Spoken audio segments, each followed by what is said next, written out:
D'abord, bonjour à tous. On est ravis d'être avec vous ce matin et on remercie la FIECI de nous accueillir. On représente donc le cabinet Sextant. Un mot sur le cabinet Sextant pour ceux qui ne le connaissent pas. Sextant est un cabinet d'expertise comptable assez jeune, puisqu'on a 20 ans, on a fêté nos 20 ans il y a 2 ans, qui ne travaille exclusivement pour les représentants du personnel, que ça soit effectivement les CE et demain les CSE ou comité de groupe et CCSE.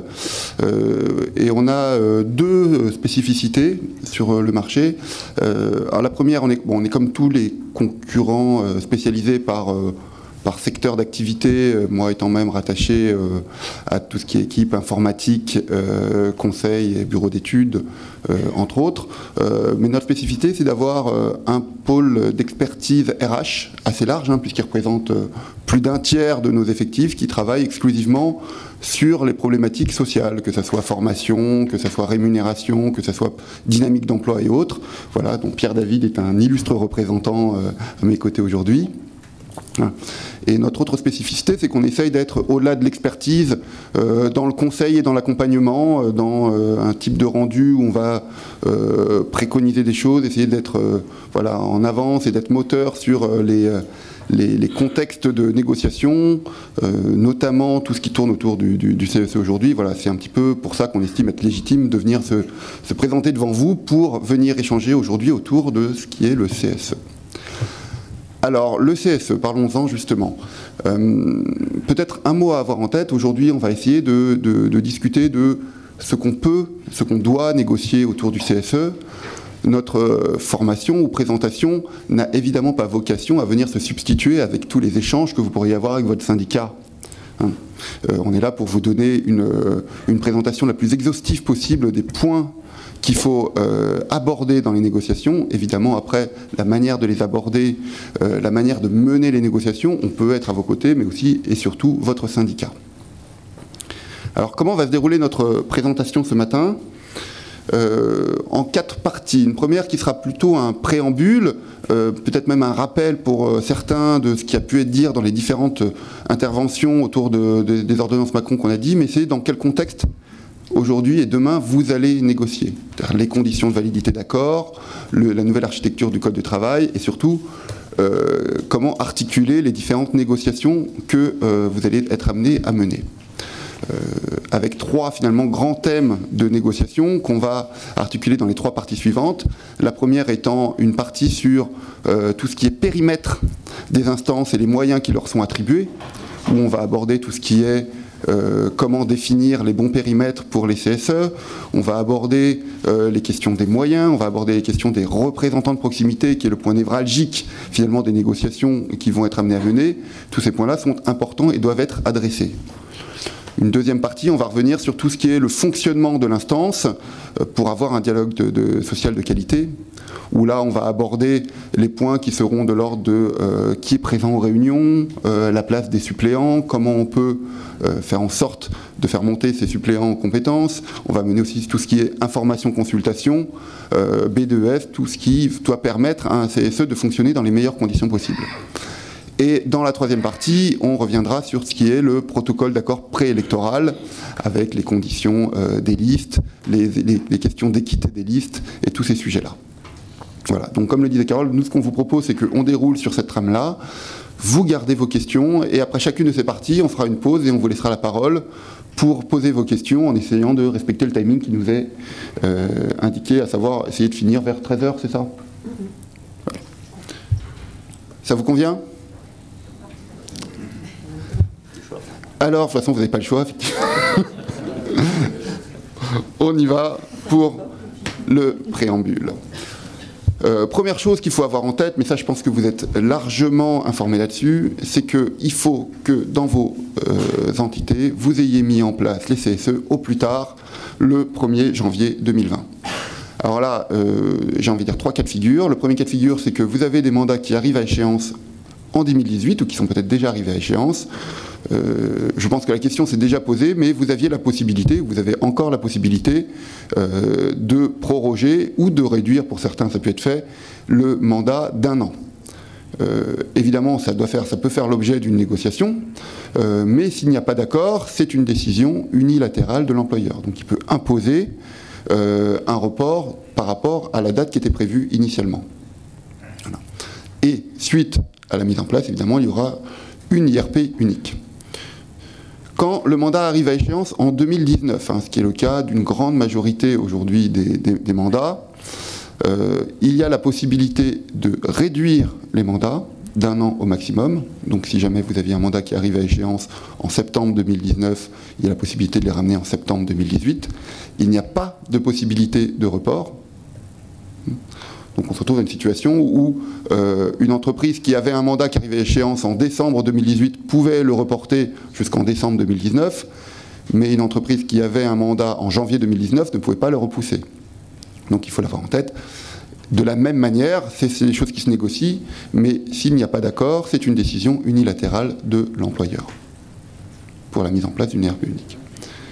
Et dans le cas de figure qui peut arriver, des mandats qui arrivent à échéance en 2020 ou après, eh bien, il y a une réduction automatique à fin 2019 pour que le CESE soit mis en place au plus tard au 1er janvier 2020. Il est important d'avoir en tête ce timing, parce que si vous prenez du retard et si vous n'êtes pas en capacité d'organiser vos élections à la date prévue pour mettre en place votre CSE au 1er janvier 2020, le risque c'est qu'il y ait une carence, qu'il n'y ait plus d'instances. Parce que toutes les autres instances ne seront plus reconnues à partir du 1er janvier 2020. L'autre point qu'il faut avoir en tête pour savoir dans quel cadre vous allez négocier, c'est de voir comment est articulée la nouvelle architecture du Code du travail. Il y a eu, depuis la loi travail, un gros travail de simplification de la structure du Code du travail, avec finalement les différents items du Code du travail qui sont déclinés en 3 points. Un premier point qui est ce qu'on va appeler l'ordre public, c'est-à-dire c'est le minimum garanti, en dessous duquel vous ne pouvez pas aller. Après, il y a ce qu'on peut appeler le champ de la négociation, c'est-à-dire c'est le corridor de négociation que vous avez pour les différents points, c'est décliné pour les différents points. Je vais vous donner des exemples par la suite. Et le troisième point, qui est très important à avoir en tête, c'est la disposition supplétive. Qu'est-ce que c'est que cette disposition supplétive? Eh bien, c'est la disposition qui s'appliquera par défaut si, quand vous rentrez en négociation, eh bien, la négociation échoue. Alors, je vais vous donner un exemple. Le premier exemple, par exemple, les informations consultations sur la situation économique et financière. Que dit l'ordre public? Eh bien, l'ordre public, il dit que les directions sont dans l'obligation d'informer et consulter les CSE au moins tous les 3 ans. Au moins tous les 3 ans.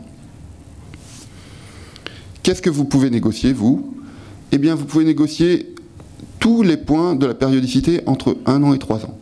Dire que vous négociez d'avoir une information consultation tous les ans, tous les 2 ans, certains points tous les ans et d'autres tous les 2 ans ou tous les 3 ans.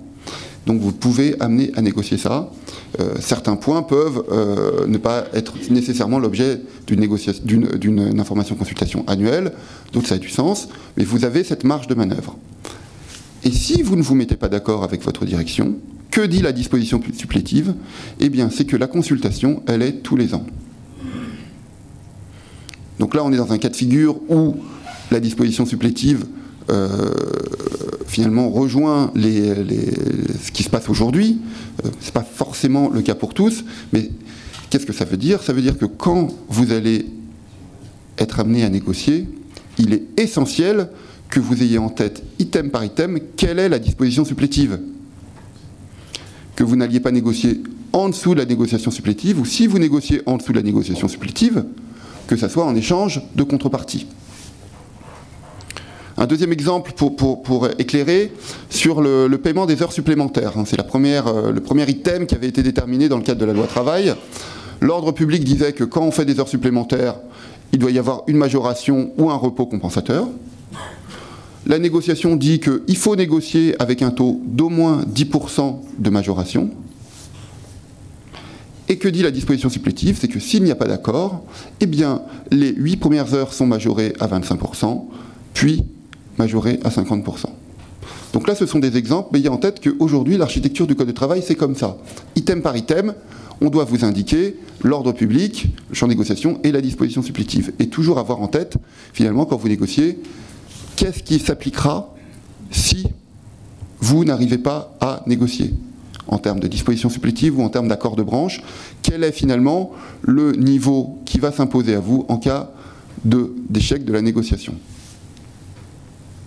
Donc, une fois que vous avez ces éléments-là, vous pouvez plus facilement aller négocier et potentiellement aller signer des accords. La question est comment maintenant se valident les accords. Je rappelle que pendant longtemps, jusqu'à la loi sur la représentativité en 2008, il fallait pour signer être représentatif, et puis, enfin même être juste irréfrayable. Depuis la loi sur la représentativité, il faut être représentatif, et pour signer, il fallait représenter 30% des organisations syndicales représentatives et syndicales et ne pas avoir de droit d'opposition. La loi travail puis les ordonnances viennent changer cet équilibre en mettant en place ce qu'on appelle l'accord majoritaire. Qu'est-ce que l'accord majoritaire? Ça veut dire que pour signer un accord, il faut représenter 50% des organisations syndicales représentatives. Alors qu'est-ce que ça veut dire organisation syndicale représentative?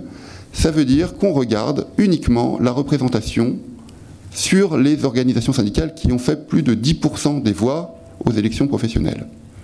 En d'autres termes, si on prend le schéma là qui s'affiche, on voit que les premières listes, les listes 1, 2 et 3 représentent en tout 80%, et que les listes 4, 5, 6 représentent moins de 10%, donc on ne les considère pas. Donc on regarde comment se répartissent les voix dans ces 80%. Eh bien, on voit que la liste 1 représente 50% de ces 80%, la liste 2, 30% de ces 80%, et la liste 3, 20% de ces 80%. Et on regarde cette répartition-là.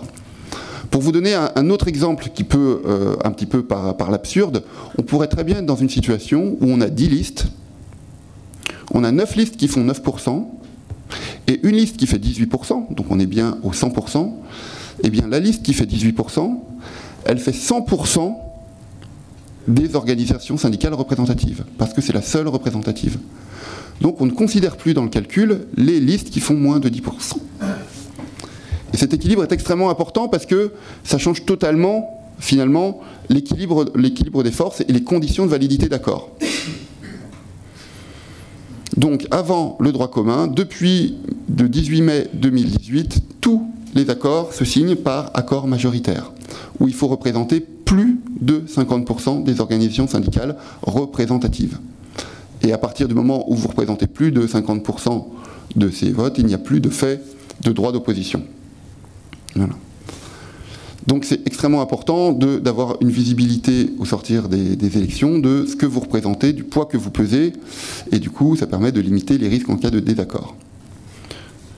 Donc ayez bien en tête que pour négocier maintenant et pour signer un accord, il faut que vous représentiez plus de 50% des organisations syndicales représentatives, donc qui pèsent plus de 50% des organisations syndicales qui sont dans le cas de figure de plus de 10%. On pourra revenir dessus s'il y a des questions, mais c'est effectivement extrêmement important. La loi prévoit quand même qu'on puisse signer des accords dans certains cas de figure quand vous représentez non pas 50%, mais plus de 30% des suffrages des organisations syndicales représentatives. Elle prévoit qu'on puisse signer des accords via un référendum. Alors qu'est-ce que ça veut dire? Ça veut dire que si on est dans la situation où vous représentez 35% des organisations syndicales représentatives, vous seul ou avec une autre liste, eh bien, vous êtes en droit de demander, pendant un mois, un référendum. Seules les organisations syndicales qui ont signé l'accord peuvent le demander. L'accord est signé, mais pour l'instant, il n'est pas applicable. Pourquoi il n'est pas applicable? Parce que vous représentez moins de 50%. Donc, vous signez et vous avez un mois pour demander un référendum. Si vous ne demandez pas de référendum, et ça, pour le coup, ça a été instauré par les ordonnances Macron, vous avez la possibilité, que la direction fasse cette demande. Donc, si on est dans une situation où vous ou une autre liste fait une demande de référendum ou la direction, il y a après cette demande un délai de réflexion de 8 jours. Qu'est-ce qui peut se passer pendant ces 8 jours ? Bien, il y a 3 cas de figure. D'abord, il peut ne rien se passer, que les listes qui ont demandé le référendum le maintiennent, que la direction le maintienne. Mais ce qui peut se passer aussi, c'est que des listes qui n'ont pas signé l'accord viennent le signer. Et si on repasse sur la barre des 50%, eh bien, de fait, on se retrouve dans le cas de figure qu'on vous a présenté dans le cas d'avant, à savoir, on se retrouve avec un accord qui est valable. Il peut se passer aussi le cas contraire, à savoir qu'un des signataires retire sa signature. Et si il retire sa signature, eh bien, on peut se retrouver dans une situation où on est en dessous des 30% des organisations syndicales représentatives, et à ce moment-là, l'accord n'est plus valable du tout. Si on se retrouve dans la situation où on est encore en configuration de référendum, eh bien, pendant 2 mois, la direction doit organiser le référendum. Et là, 2 cas de figure à l'issue. Soit le oui l'emporte à plus de 50%, et là, l'accord est applicable. Soit c'est en dessous, et là, l'accord est réputé non écrit. Pendant ces 2 mois, eh bien, il faut négocier et signer le protocole d'accord de ce référendum, qui est signé par les employeurs et par les organisations syndicales représentatives, qui représentent plus de 30%. Les textes ne précisent pas si ce sont forcément les mêmes que celles qui ont signé. À notre sens, non. Ce qui veut dire qu'on peut très bien être une organisation syndicale qui n'a pas signé l'accord qui est soumis au référendum, mais quand même participer aux discussions sur le protocole. Ça nous semble même important. Voilà. Donc l'idée étant de négocier sur les modalités de transmission de l'accord aux salariés, le lieu, la date, évidemment, le texte de la question à soumettre. La question n'est pas la même si, selon la façon dont on la tourne, on sait l'importance de la question. Que vous disiez, voulez-vous signer cet accord qui peut vous nuire, ou voulez-vous améliorer vos conditions de travail en signant cet accord, vous n'aurez pas forcément la même écoute. Donc la formulation de la question est importante. Et la liste des salariés votants aussi est importante, parce que on peut très bien faire en sorte que des salariés ne sont pas concernés par l'accord, mais soient quand même amenés à signer, à voter. Ce qui peut créer quand même un climat social compliqué dans les entreprises. Donc, avoir en tête ces conditions-là. Maintenant que vous savez le cadre du Code du travail et le cadre, finalement, de validité d'accord, il faut aller négocier tout ce qui tourne autour des CSE. Et qu'est-ce qu'on peut négocier ? Tout ou presque est négociable. C'est la volonté du législateur, c'est la volonté qui avait été déjà entamée par les lois El Khomri et largement renforcée par les ordonnances Macron. Tout ou presque est négociable dans le mode de fonctionnement, dans les attributions, dans les moyens des CSE. Donc, un champ des possibles extrêmement large, ce qui veut dire, et là je rejoins l'introduction de Michel, il va falloir changer son mode de fonctionnement, changer sa modalité, faire preuve d'inventivité. Il y a des sujets, on l'a vu tout à l'heure, où l'absence de négociation vous mettra au niveau que vous aviez avant. Il y a d'autres sujets où l'absence de négociation sera un vrai déficit, une vraie perte de moyens pour vous. Donc il va falloir négocier, il va falloir être inventif. Pour cela, vous avez effectivement plusieurs thèmes à négocier qui ne sont pas forcément dans des accords distincts, qui peuvent l'être. Ce qu'il faut avoir en tête, c'est en tout cas les grands thèmes de négociation qu'il va vous falloir aborder dans le cadre de cette mise en place des CSE. Un premier thème, c'est tout ce qui tourne autour des périmètres et des moyens de l'instance. Quels sont les bons périmètres pour les CSE ou le CCSE? Est-ce le site? Est-ce la business unit? Est-ce global? Quels sont les moyens? Quels sont les représentants de proximité? Quelles sont les différentes commissions qu'on va mettre en place? Tout ça, ce sont des sujets extrêmement importants. Les périmètres étant avant dans le protocole d'accord électoral, ils ne le sont plus. C'est toute une thématique qu'il faut aborder et qui est, à notre sens, cruciale. Un deuxième thème, c'est tout ce qui est autour des fonctionnements de l'instance. Qui participe aux réunions? Avec quels moyens? Combien d'heures? Comment on peut mutualiser les heures? Comment se passent les informations consultations? Récurrentes, non récurrentes? Quel délai j'ai pour rendre un avis? sur quelle base d'informations je me fonde, quand la direction me donne ces informations. Tous ces sujets-là sur le fonctionnement sont effectivement extrêmement importants aussi à mettre en place.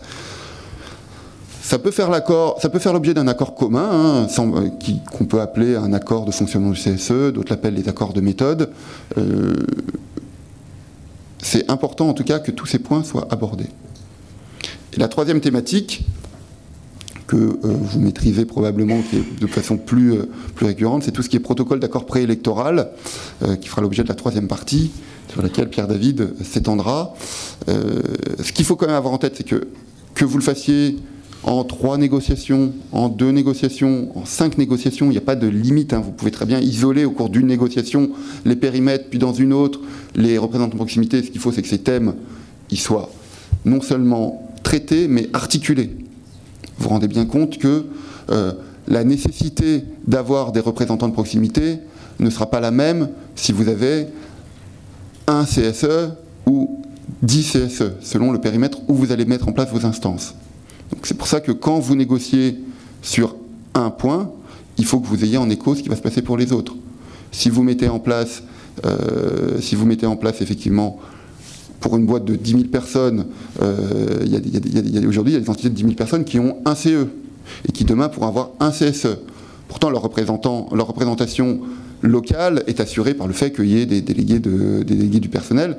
Demain, potentiellement, il n'y en aurait plus. Donc, comment on s'assure de ça? Donc, tous ces sujets-là peuvent être isolés dans des négociations, et bien, la difficulté pour vous, c'est qu'ils sont liés et doivent être articulés et avancés le plus possible en parallèle.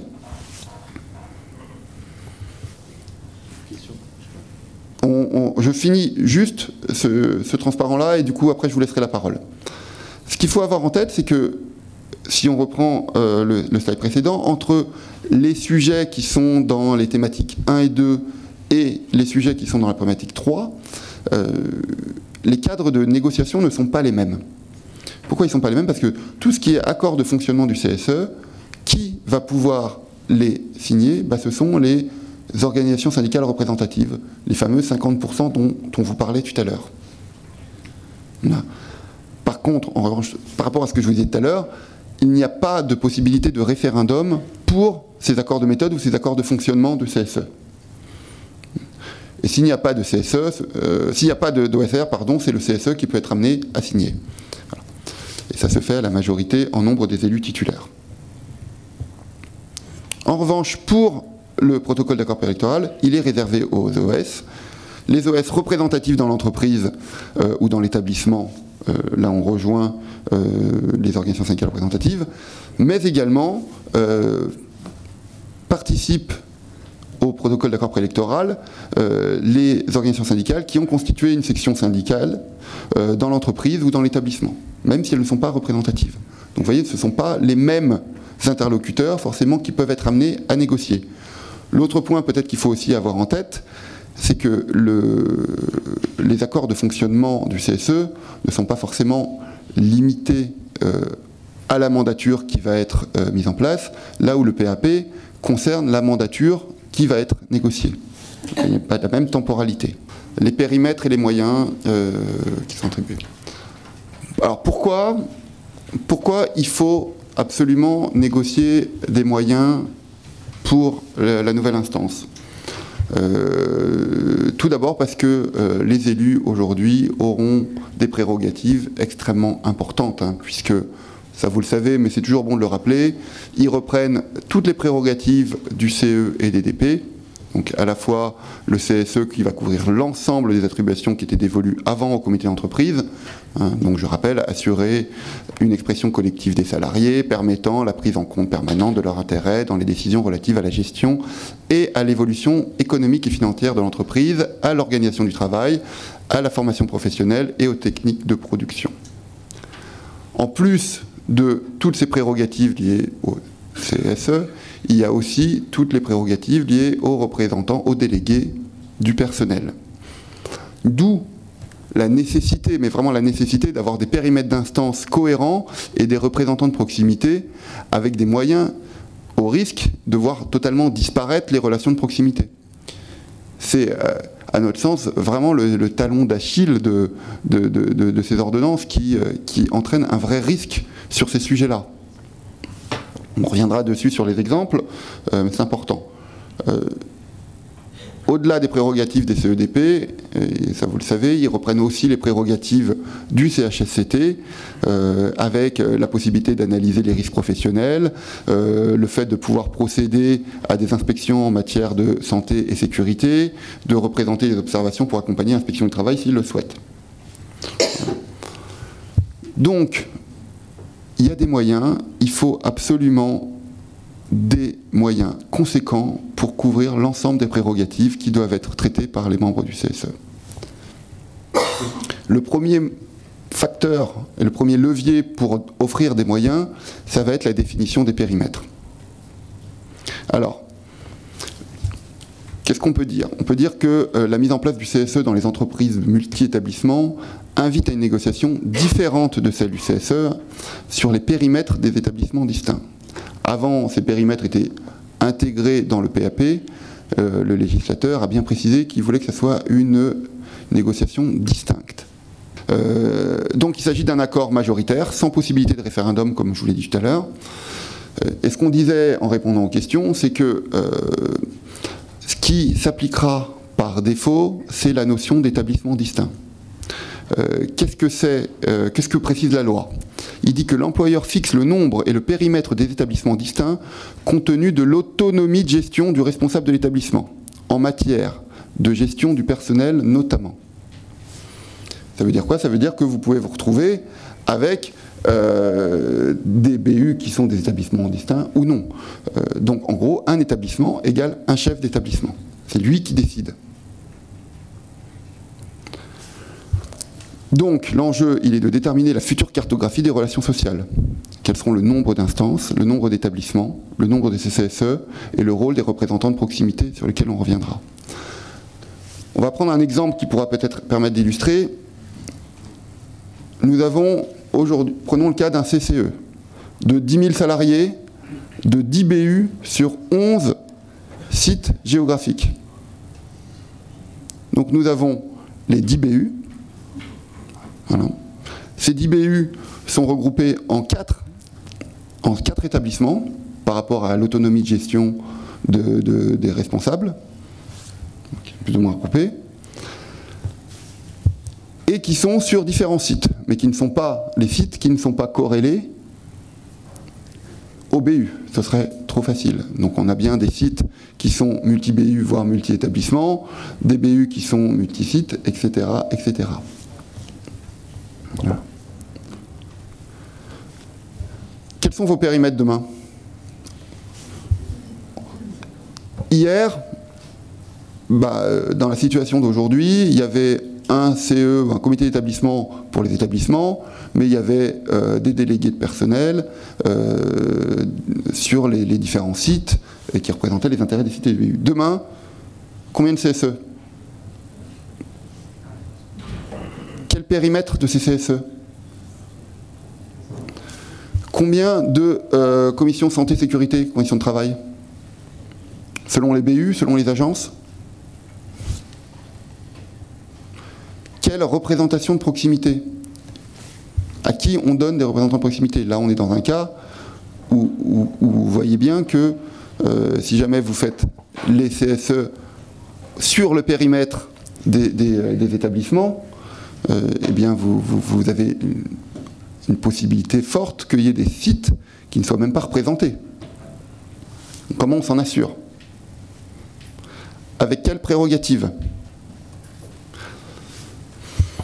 Alors, évidemment, toutes ces questions auront des réponses différentes selon vos cas de figure et des réponses qu'il faut absolument aborder. Nous, les conseils qu'on peut vous donner là-dessus, c'est déjà de faire un état des lieux de ce qui marche en l'état chez vous. Est-ce qu'aujourd'hui, vous êtes déjà dans une situation où les périmètres que vous avez couvrent les nécessités que vous avez en termes de représentativité, de représentation des salariés? Est-ce que, si jamais, je vous donne un exemple, si jamais vous avez un comité d'établissement et un CE par site géographique, ce qui peut arriver, l'enjeu sur les délégués de proximité sera peut-être moindre que si jamais vous avez un CE sur une entité de 10 000 personnes à travers toute la France. Si vous êtes sur un CE sur une entité de 10 000 personnes, quels moyens vous avez de représentativité au niveau local? Et du coup, pouvoir s'assurer que sur ces niveaux locaux, vous arrivez soit à mettre en place des comités d'établissement, soit vous aurez mettre en place des représentants de proximité. Donc, l'idée la plus forte, c'est faites cette cartographie aujourd'hui de vos instances et de vos moyens, et par rapport à ce que présente la solution, entre guillemets, la moins favorable, à savoir on met juste des CSE sur les établissements distincts, qu'est-ce que vous ne couvrez pas et qu'est-ce qu'il faut absolument que vous couvriez comme périmètre pour pouvoir remplir l'ensemble des prérogatives. Oui, juste un complément là-dessus, parce que ça rejoint ce que dit Fabrice, c'est qu'il faut que vous ayez effectivement en tête que la constitution de l'instance, il faut que vous ayez une représentation quand même patronale en face de vous qui soit en capacité de répondre à vos questions. Et vos questions, elles vont être à la fois des questions d'ordre individuel, puisque vous allez toujours avoir un ordre du jour qui sera des questions d'épée, vous aurez des questions qui sont d'ordre d'organisation collective du travail, et puis des questions, on va le voir tout à l'heure, au moins 4 fois par an, qui sont des questions liées aux conditions de travail. Donc il faut vraiment réfléchir effectivement entre l'établissement, la BU, le site géographique, qu'est-ce qui vous paraît le plus pertinent pour avoir en face de vous une délégation patronale en situation de répondre à vos questions, et pas simplement d'enregistrer vos questions pour vous dire on vous répondra le mois suivant. Et là, encore une fois, on vous donne un ordre global des problématiques sans pouvoir répondre à vos cas de figure particuliers. N'hésitez pas à revenir aussi vers nous par la suite pour qu'on puisse regarder vos situations et vous donner notre avis.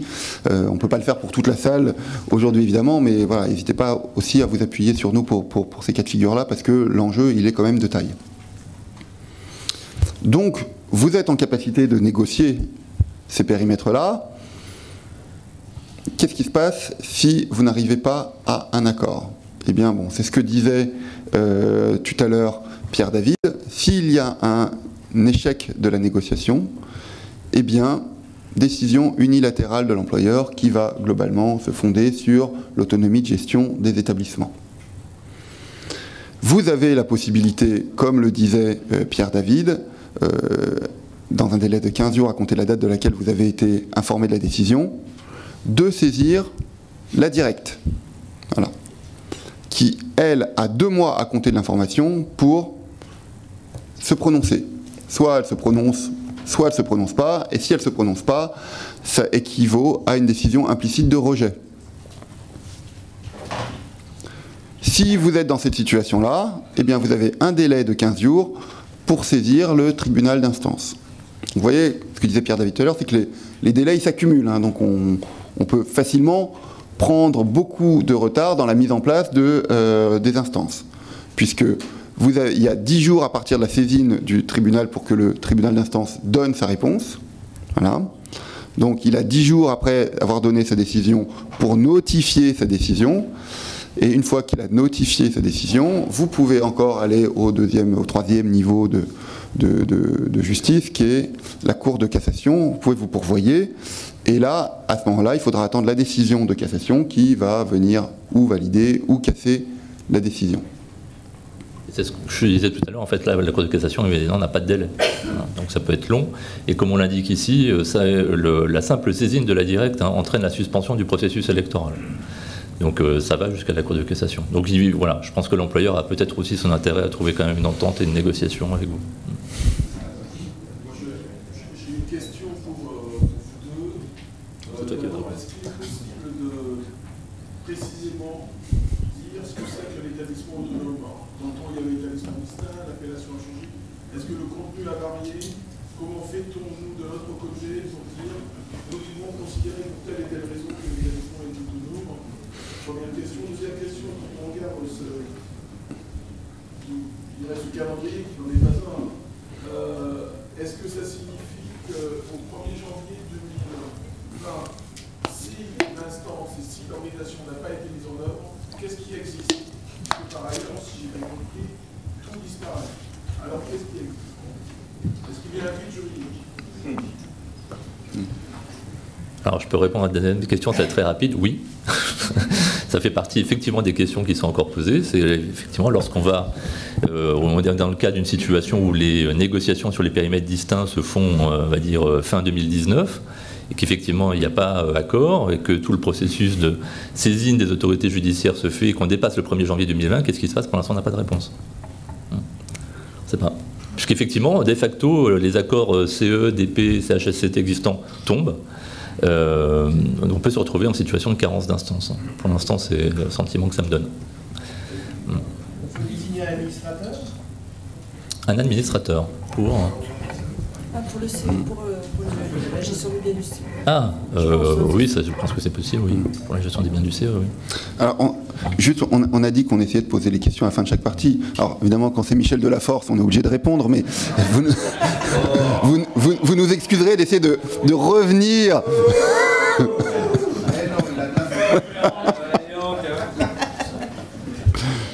Peut-être que c'est la reconnaissance du ventre. Hein.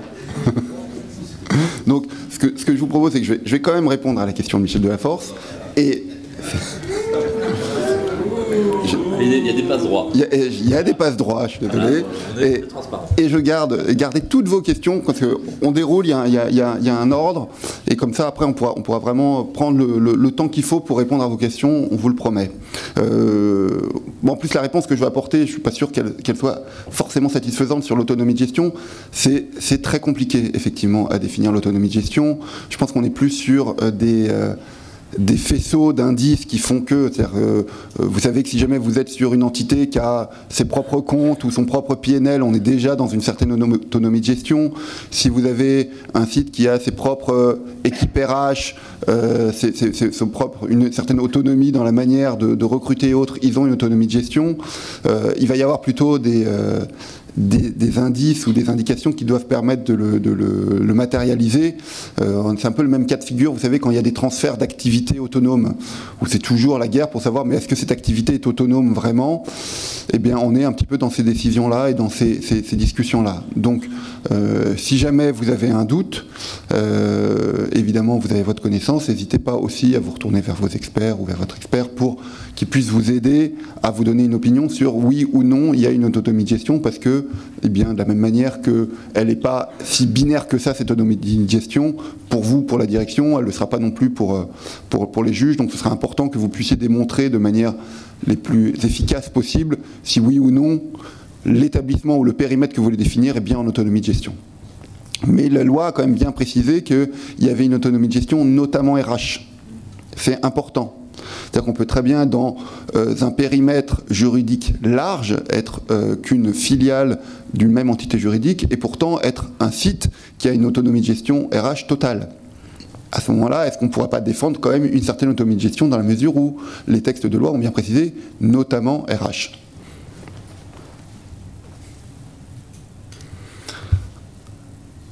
Un autre point extrêmement important à négocier, c'est tout ce qui est les heures de délégation. On va vous en demander beaucoup, vous couvrez les prérogatives des 3 instances précédentes. Quels moyens vous avez? Aujourd'hui, eh bien, ce que dit la loi, c'est que les heures réglementaires, c'est entre 10 et 34 heures par titulaire selon les effectifs. Vous aurez en annexe du document qu'on va vous transmettre le tableau qui vous donne tous les paliers, mais c'est vraiment ce qu'il faut avoir en tête. Voilà. Alors, on l'a mis dans cette partie parce qu'on est vraiment dans les moyens, mais il faut avoir en tête que c'est quand même quelque chose qui se négocie dans le cadre du protocole d'accord préélectoral, la possibilité de diminuer le nombre de sièges, de moduler le volume d'heures individuelles, la règle étant de ne pas baisser le nombre total d'heures prévues par collège au global. En d'autres termes, si vous êtes avec 10 élus qui ont tous 10 heures, pour prendre un exemple simple, eh bien, la manière dont vous allez répartir le nombre de sièges et le nombre d'heures ne doit faire en sorte que vous ne passiez pas en dessous des 100 heures au global. Vous aviez 10 élus, 10 heures, vous pouvez passer à 8 élus, mais vous ne pouvez pas faire 8 élus de 10 heures, parce que vous seriez en dessous des 100 heures. Donc il est important de respecter ce quota-là. C'est quand même une limite qui est donnée. Voilà. Avoir en tête que c'est au moins 10 heures par mois et par titulaire quand on est inférieur à 50 salariés, et au moins 16 heures par mois et par titulaire quand on est supérieur à 50 salariés. Voilà. Ce que permet aussi la loi, c'est de cumuler sur plus d'un mois les heures pour les titulaires. Ça veut dire quoi? Ça veut dire que si jamais vous aviez un total de, par exemple, de 20 heures par mois, et qu'un mois vous en avez utilisé, vous pensez en utiliser que 15, vous avez la possibilité de faire un report de ces heures sur le mois suivant. Alors c'est globalement quand même assez limité, puisqu'on parle de 50% du crédit d'heure. En d'autres termes, si jamais vous avez 20 heures un mois, vous ne pouvez pas décider de dire « Eh bien, j'en fais 0 ce mois-ci et j'en ferai 40 le mois suivant ». Ou j'en fais 0 ce mois-ci, 0 le mois suivant, 0 le mois d'après et j'en ferai 80 le quatrième mois. Donc on est limité quand même à 50% du crédit d'heure qui est cumulable au plus sur le mois suivant. Donc, et il faut informer l'employeur au plus tard 8 jours avant la prise de la date prévue de leur utilisation. Il faut prévenir l'employeur. On n'a pas quand même une liberté totale. Voilà. Vous pouvez aussi également mutualiser les heures, y compris avec les suppléants.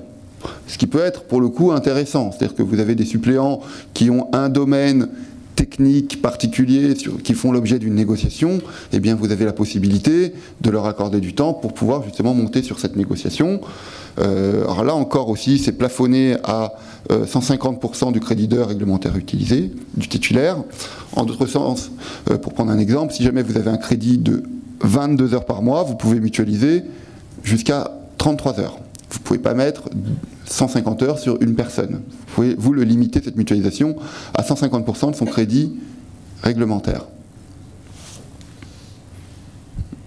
Et encore une fois, il faut prévenir la direction de cette mutualisation, et il faut même un document écrit qui précise l'identité des personnes faisant l'objet de cette mutualisation et du nombre d'heures qui sont transférées. Donc, cette utilisation des heures, ce niveau d'heures, il est évidemment primordial pour pouvoir remplir vos prérogatives, et il sera d'autant plus primordial que vous ayez ou non des représentants de proximité. Si jamais vous avez des représentants de proximité avec un statut particulier qui ne sont pas, on le verra forcément, membres du CSE, vous aurez peut-être un besoin en termes d'heures qui sera moindre que si en plus vous êtes, il n'y a pas de comité, il n'y a pas de représentant de proximité et que vous faites faire ce travail de représentant de proximité sur votre mandat de CSE. Donc encore une fois, on voit bien que tout est lié. La définition du périmètre définit la nécessité d'avoir des représentants de proximité.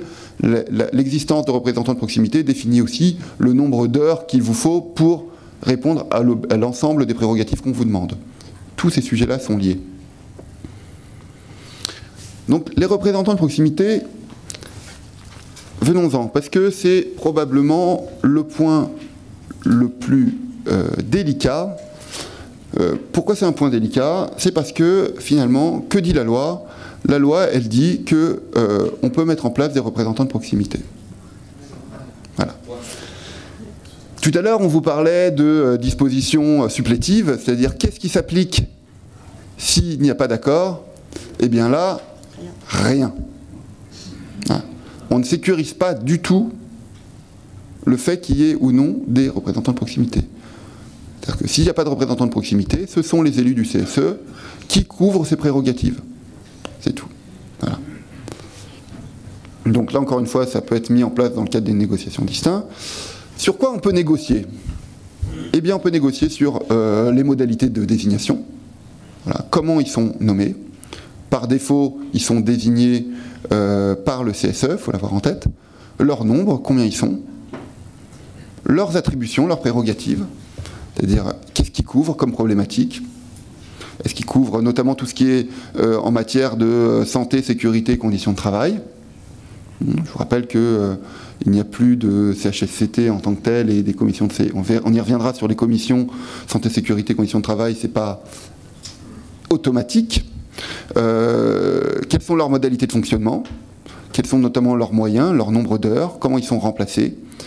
Est-ce qu'ils participent ou non aux commissions du CSE? Est-ce qu'ils sont forcément membres du CSE ou est-ce qu'ils ont un statut différent? Est-ce qu'ils sont désignés par lui? Tous ces sujets sont extrêmement importants. Et pour le coup, c'est là où il va falloir faire comprendre absolument à la direction de l'intérêt d'en avoir pour eux.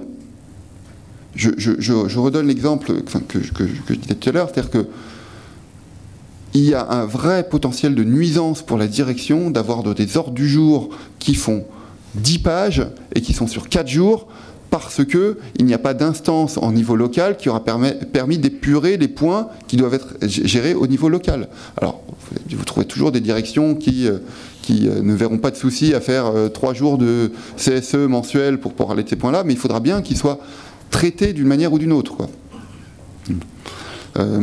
Faut avoir en tête que les représentants de proximité ont une protection, par définition, ils ont une protection des salariés, qui soient élus du CSE évidemment, ou qui soient désignés par le CSE. Tout est à construire pour eux, et à notre sens, en tout cas à mon sens, c'est vraiment le point de faiblesse, le vrai point de faiblesse de ces ordonnances qui laisse la possibilité de se retrouver dans une situation où on n'a plus de représentation locale des représentants de proximité. Juste peut-être un complément aussi. Alors on vous invite à faire prudence lorsque la direction vous demande une liste de candidats pour les représentants de proximité, parce que vous ne savez pas s'ils vont être élus. Et s'ils ne le sont pas, ils ne sont pas salariés protégés. Donc ne les exposez pas inutilement, mais donc ça peut faire l'objet d'une discussion entre les membres du CSE, entre organisations syndicales, à vous de voir, mais pour avoir une liste qui corresponde au nombre de postes de représentants de proximité qui sont prévus. Il commence à y avoir quelques accords là-dessus. Alors on a pour l'instant un peu de mal à véritablement de bonnes pratiques, mais là il y a quand même un accord qui a été signé à la Maïf, alors je sais que ce n'est pas dans votre secteur, mais où il y a un comité d'établissement et 122 représentants de proximité. Donc ils ont choisi effectivement cette voie-là, et l'accord comporte un certain nombre de pages assez longues sur justement les modalités de fonctionnement, les moyens, etc. Donc ça peut être peut-être un bon accord à regarder si d'aventure vous vous orientez vers les représentants de proximité. On pourra vous le transmettre si vous le souhaitez, bien sûr. Alors, dans le cas de figure favorable où votre direction serait ouverte à mettre en place des représentants de proximité, maintenant, il va falloir évidemment lui faire avancer les arguments et la pousser à négocier. Une autre question qui nous semble primordiale, c'est la légitimité de ces représentants de proximité. Jusque-là, vous avez des DP qui sont élus. Donc leur légitimité est de fait, j'ai envie de dire. Demain, potentiellement, les représentants de proximité, ils seront élus, mais à un niveau global, donc pas forcément représentatif d'une réalité au niveau d'un établissement, et seront même peut-être désignés. Donc on va prendre un exemple d'un CSE qui est sur 3 sites, mais il n'y a qu'un seul CSE. Le site de Bayonne, où il y a 100 salariés sur lesquels la CFTC est très forte. Et ils se sont mis d'accord pour qu'il y ait un représentant de proximité sur ce site-là. Il y a Paris, qui est le gros des troupes, 1000 salariés, 5 représentants de proximité, et la CFDT est très forte, elle pèse 60%. Et vous avez un site, Lyon, qui est un peu plus gros, qui fait 200 salariés, sur lequel vous êtes très fort, puisque la CGC représente 55% des voix. Après, ce calcul-là a permis de calculer la représentativité au niveau global, et au niveau global, on retrouve bien un CSE qui couvre 1300 salariés sur les 3 sites, et quand on fait la représentativité globale, eh bien on se rend compte que la CFDT, elle est majoritaire, elle représente 51% des voix. Ça veut dire quoi ? Ça veut dire que potentiellement, comme c'est le CSE qui, par défaut, nomme les représentants de proximité, eh bien on peut très bien se retrouver dans une situation où la CFDT nomme ou désigne sur les 3 sites des représentants CFDT sur le site de Bayonne, sur le site de Paris, sur le site de Lyon.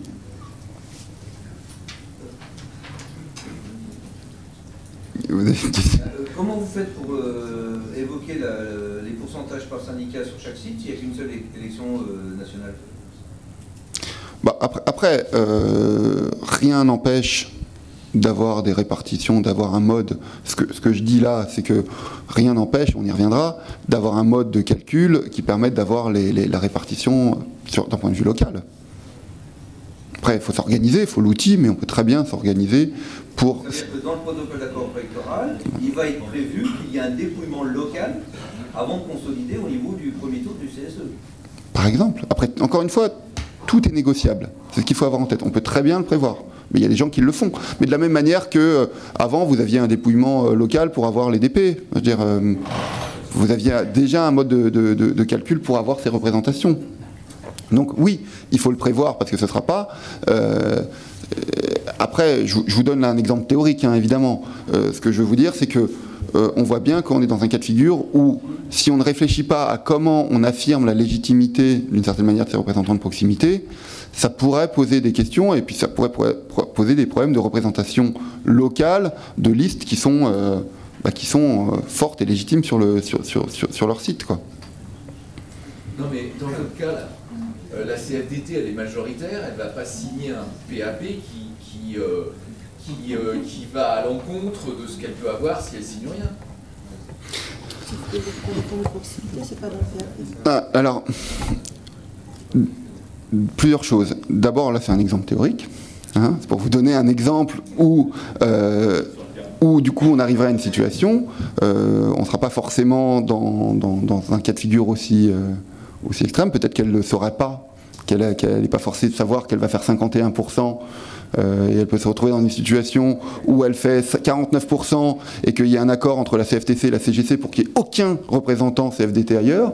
Donc elle aura peut-être, n'étant pas sûre de faire 50%, intérêt à le signer. Voilà, donc le cas de figure est théorique, encore une fois. L'idée, c'est de vous dire, c'est comment on s'assure qu'il y ait une certaine légitimité de ces représentants. Donc ça peut être effectivement se mettre d'accord tout de suite pour qu'on puisse calculer des résultats au niveau local et que le CSE s'engage à nommer les représentants par rapport aux résultats qui ont été constatés au niveau local. Et dans ce cas de figure-là, dire que le représentant de proximité de Bayonne, il serait CFTC, et celui sur Lyon, il serait CGC, par exemple. Il y a une obscurité là pour moi dans tout ce débat. L'obscurité, elle est la suivante. De même, en fait, les lois Macron, les ordonnances Macron, elles déterminent qu'on va voter professionnellement. Les élections professionnelles vont porter sur des CSE. On est d'accord. Après, visiblement, il y a un article du Code du travail qui dit qu'on peut avoir des représentants de proximité qui peuvent être membres du CSE ou désignés. C'est-à-dire que ce sont des représentants en plus. On est d'accord. En théorie. Ce n'est pas forcément des représentants du CSE. Oui. Donc en réalité, la question elle se pose à la suivante, c'est déjà le processus électoral se produit sur les membres du CSE, pas sur les représentants de proximité. Sauf s'il y a un accord différent qui va donner un mode de désignation qui pourrait être exactement celui qu'on peut se mettre d'accord lorsqu'on a un collège électoral comme on avait avant quand on désignait les CHSCT, où on pourrait désigner de cette forme-là. On peut envisager tout cas de figure. Oui. Tout. On est d'accord. Oui. Donc en fait, en réalité, là, ça devient un peu confus, en fait, l'histoire.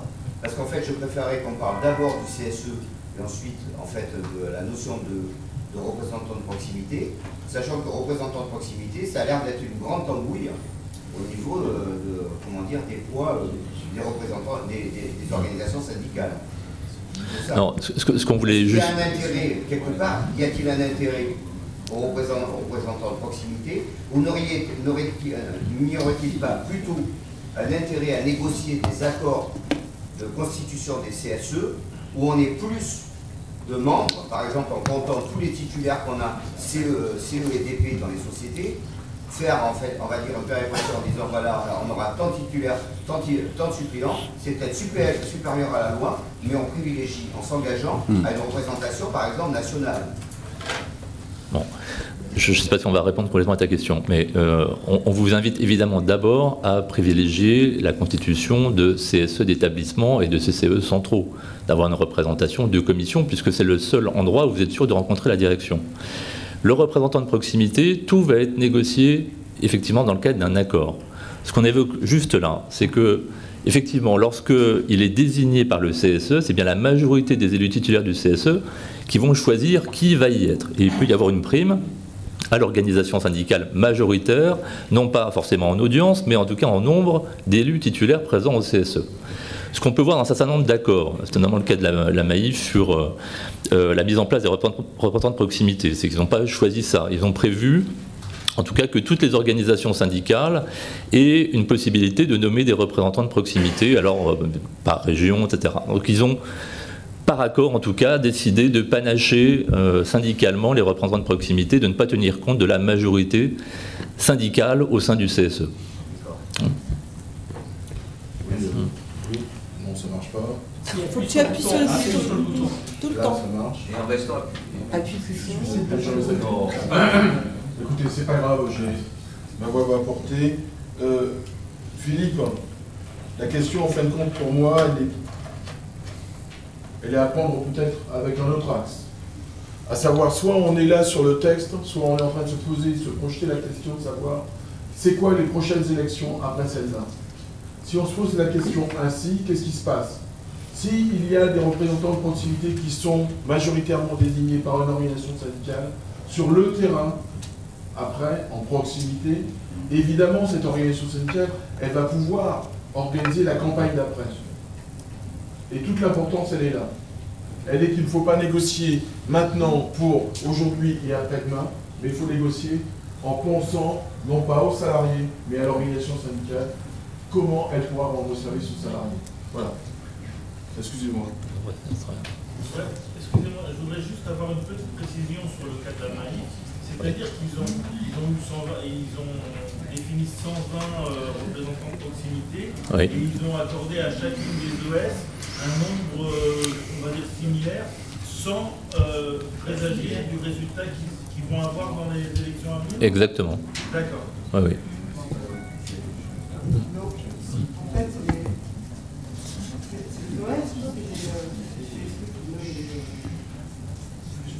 On n'entend pas, hein. Ouais. On n'entend rien. C'est ça.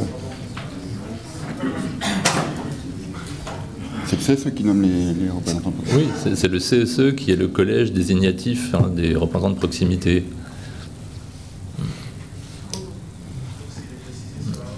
Sur l'accord.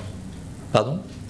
Est-ce que l'accord peut venir contrer cette nomination, dire que là vous l'avez Oui, que c'est les OS qui définissent? Est-ce qu'il est allumé? Alors, non, c'est pas les OS, en fait, c'est via les représentants au sein du CSE, en fait, il y a une liste, évidemment, mais qui est pilotée par les OS, hein, je veux dire, c'est sur le nombre de personnes qui vont être présentées. Mais c'est un nombre de postes qui est réservé à chaque organisation syndicale représentative. Ça implique le respect de la parole engagée. Ah, c'est pas la parole, pour le coup, c'est l'accord. Hein, l'accord prévoit qu'il y a un certain nombre de postes qui sont réservés à nombre égal pour chaque organisation syndicale représentative. Alors après, le risque, c'est peut-être qu'effectivement, certaines organisations n'aient pas de représentants de proximité, ne puissent pas les nommer, je ne sais pas. Hein. Mais, vous l'avez peut-être abordé tout à l'heure, mais qu'en est-il d'une éventuelle reconnaissance en termes de protection par la directe? Les membres du CSE, je vous parle de, pardon, les représentants de proximité, qui soient membres du CSE ou qui soient désignés, ont une protection.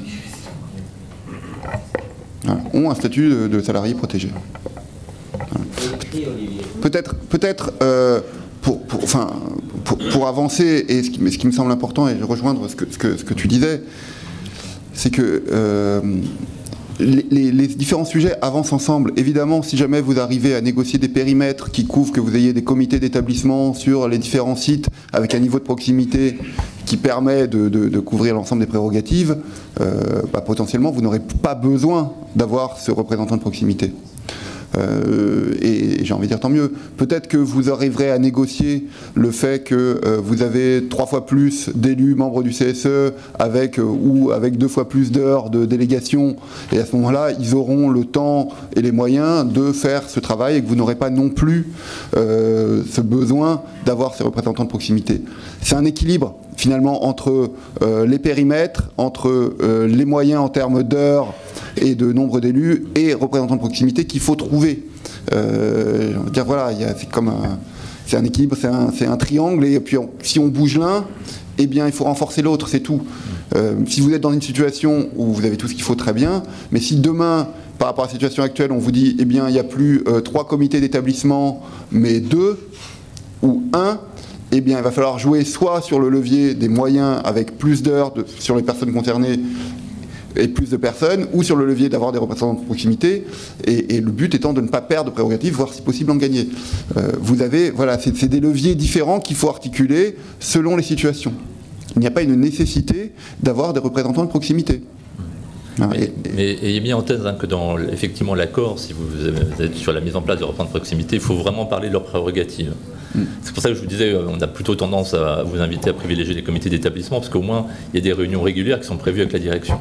Le représentant de proximité, rien n'est prévu. C'est-à-dire il peut même, si rien n'est prévu dans l'accord, ne même pas rencontrer la direction. Et il doit même être cadré, c'est ce qu'on vous invite aussi à faire dans l'accord, les relations avec le CSE. Alors, on va revenir sur la règle initiale qui est qu'on puisse dérouler. Sauf si Michel a une question, évidemment. Un autre point effectivement très important, c'est tout ce qui est commission santé, sécurité, conditions de travail. Ce qu'il faut avoir en tête, c'est finalement aujourd'hui, que dit la loi, que dit l'ordre public, c'est-à-dire qui s'appliquera à minima. Eh bien, ce que dit l'ordre public, c'est que cette commission SSCT, elle est obligatoire dans les entreprises et les établissements de 300 salariés. Voilà. Et dans les installations nucléaires CVO, mais je pense que ça vous concerne moins ici, ou si l'inspection du travail considère pour une raison ou pour une autre qu'il est nécessaire d'avoir cette commission. Ça veut dire quoi? C'est-à-dire qu'aujourd'hui, on pourrait très bien être, je vais prendre un exemple extrême, mais on pourrait très bien être une entreprise de 10 000 personnes avec une multitude de sites de 250 personnes. Eh bien, il n'y aurait qu'une seule commission pour l'ensemble du périmètre, parce qu'il n'y aurait pas d'établissement de 300 salariés. Donc, cette règle-là, elle peut être extrêmement contraignante. Ce qu'il faut avoir en tête aussi, c'est que ça reprend comme attribution celle de devoir avoir au moins 4 réunions par an sur le sujet. Il faut que les réunions CSE, il y en ait au moins 4 par an qui traitent des questions de conditions de travail. Voilà, il faut qu'il y ait au moins 3 membres, 3 représentants de cette commission, qui sont désignés par le CSE. Il faut avoir en tête que cette commission n'est pas une personne morale, contrairement au CHSCT aujourd'hui, c'est-à-dire qu'ils ne sont pas consultés sur des problématiques et ils n'ont pas d'expertise propre à leur commission, voilà. Que c'est une commission qui est présidée par l'employeur, voilà. Et qu'elle a le droit, on y reviendra, à des formations pour justement monter en compétences à hauteur de 3 jours quand c'est moins de 300 et 5 jours quand c'est plus de 300. L'ordre public est quand même relativement limité. Ce qui veut dire qu'il va falloir, et on va pouvoir négocier. Alors qu'est-ce qu'on peut négocier? Eh bien, j'ai envie de vous dire un peu tout. D'abord le nombre de membres. Qui est membre de cette commission? Quelles sont leurs missions? Quelles sont les modalités d'exercice? Leurs prérogatives? Où on met des commissions? La loi dit qu'on en met dans les établissements de moins de 300, de plus de 300. Vous pouvez très bien négocier que ça soit sur des périmètres beaucoup plus réduits. Et les moyens qui leur sont alloués. Est-ce qu'ils ont des heures en plus? Est-ce qu'ils ont des moyens en plus? L'accord détermine aussi que le nombre, donc le périmètre de ces commissions, c'est extrêmement important. Si vous ne négociez pas, ce qu'il faut avoir en tête, c'est ce que précise la loi, c'est que c'est l'employeur qui fixe de manière unilatérale le nombre de commissions et les périmètres. Voilà. Ce qui veut dire en d'autres termes que, un petit peu comme les représentants de proximité, là il y a un vrai intérêt à aller négocier sur ces sujets-là. Parce qu'à défaut de négociation, les moyens de cette commission sont extrêmement limités. Extrêmement limités. Alors, on a presque fini sur cette partie-là, et comme ça, on aura même bien le temps de prendre des questions. Les autres commissions, ce qu'il faut avoir en tête, c'est qu'il peut y avoir un accord qui prévoit des commissions supplémentaires, ou qui prévoit de retirer certaines commissions. Vous pouvez très bien être dans des situations où une commission pourrait ne pas avoir de sens, une commission, vous ne voyez pas, commission logement, commission égalité professionnelle, enfin, voilà. Parce que vous n'êtes que des femmes, par exemple. Voilà. On pourrait très bien imaginer des cas où des commissions, sans les retirer, on leur donne moins de moyens que ce qui est prévu par la loi, par exemple, pour en donner plus à une autre commission, pour créer d'autres commissions. Voilà. Vous avez une marge de manœuvre totale dans la gestion des commissions. Si jamais vous ne signez pas, encore une fois, disposition supplétive, eh bien, vous retombez dans le cadre que vous connaissez, à savoir pour les entreprises de 300 ou plus, une commission économique, une commission information aide au logement, la commission formation, la commission égalité pro et la commission des marchés, quand on remplit un certain nombre de critères. Tu les as en tête, moi ça on peut pouvoir vous les donner si vous les voulez. Voilà. Mais évidemment, le fait de renoncer à des commissions, ça doit être en contrepartie de certaines choses. Peut-être le point qu'il faut avoir en tête aussi, c'est que ce qui a pu changer, c'est qu'avant vous aviez un président de commission économique ou d'autres commissions qui étaient un membre de la commission. Là maintenant, c'est pour la Comeco et pour la commission santé, sécurité, conditions de travail, le président, c'est l'employeur. Un dernier point qui peut être négocié, donc l'animation a très bien fonctionné, c'est tout ce qui est enjeu de formation. N'hésitez pas à utiliser les leviers de formation. Je rappelle que dans les entreprises de plus de 50, tout ce qui est formation économique, vous avez un droit de 5 jours de formation prise en charge par la direction, payée tant la formation que les heures qui sont des heures travaillées. C'est également le cas, on l'a dit, pour la formation CCSCT, qui prévoit une formation payée de 3 jours quand c'est inférieur à 300 et 5 jours quand c'est supérieur à 300. Et évidemment, utiliser ces leviers, ne pas hésiter même à en demander plus, notamment si vous mettez en place des désignations de représentants de proximité, essayez de pousser le fait que ces représentants-là, qui peuvent avoir des prérogatives CHSCT, notamment au niveau local, puissent avoir une aide à la formation. Pour finir et pour laisser place à vos questions, juste un tableau qui récapitule un petit peu les thèmes qu'il faut absolument évoquer lors de vos différentes négociations. Donc c'est un peu tout ce qu'on s'est dit. Les établissements distincts, le nombre et le périmètre, c'est évidemment le nerf de la guerre. Plus vous arriverez à avoir un niveau fin de représentation au niveau de ces CSE, eh bien plus vous pourrez justement mettre en place vos prérogatives. On vous a mis la codification à côté. Les représentants de proximité, le nombre, l'attribution, la désignation, le fonctionnement, qui peuvent venir pallier le fait que vous ayez finalement des périmètres d'instances qui sont un petit peu larges. La commission SSCT et les autres commissions. Le nombre d'heures et le nombre de membres par délégation, là aussi, ça peut aussi venir pallier le fait que vous ayez ou une absence de représentants de proximité ou alors des CSE sur des périmètres larges, voilà, et d'autres moyens que vous pouvez négocier encore, tout ce qui est budget de fonctionnement et AC. Mais ce qu'il faut avoir en tête vraiment, et ce que je veux que vous reteniez, c'est vraiment le triptyque entre périmètre, représentants de proximité et moyens en termes d'heures et de nombre de représentants. Et c'est cet équilibre-là qu'il faut définir. Le risque, il est d'aller négocier l'un sans avoir en tête de ce qui va être mis en place pour les autres. Je vous propose qu'on continue donc la présentation aujourd'hui sur le CSE, sur donc le fonctionnement de l'instance et comme vous avez pu évidemment le découvrir à la présentation de Fabrice, on vous l'a dit, tout est négociable, en tout cas en grande partie sur le fonctionnement. Alors vous ne serez pas surpris, sur les réunions du CSE pour les entreprises de plus de 50 salariés, les modalités de fonctionnement, et y compris sur les dispositions supplétives, ont en gros été calées sur le fonctionnement du CE. avec quand même quelques variantes non négligeables qu'on va relever ensemble, et comme je vous l'ai dit, d'une possibilité donc ouverte à la négociation plus importante. Donc les réunions du CSE, pour les entreprises de plus de 300 salariés, une réunion par mois, donc sur convocation de l'employeur. C'est donc les dispositions supplétives. Pour les entreprises de moins de 300, une fois tous les 2 mois. Et bien sûr, toujours la possibilité de tenir des réunions exceptionnelles sur la demande des élus titulaires à la majorité de leurs membres. Les réunions dites DP, c'est-à-dire parce que vous avez donc cette instance regroupant donc les 3 instances que sont les DP, CE, CHSCT, vous allez avoir 3 ordres du jour. Vous allez devoir donc concentrer les questions ex-DP, les questions ex-CE, et donc 4 fois par an, au moins 4 fois par an, au cours de réunions du CSE, un ordre du jour qui devra contenir des points relatifs à la santé, sécurité et aux conditions de travail.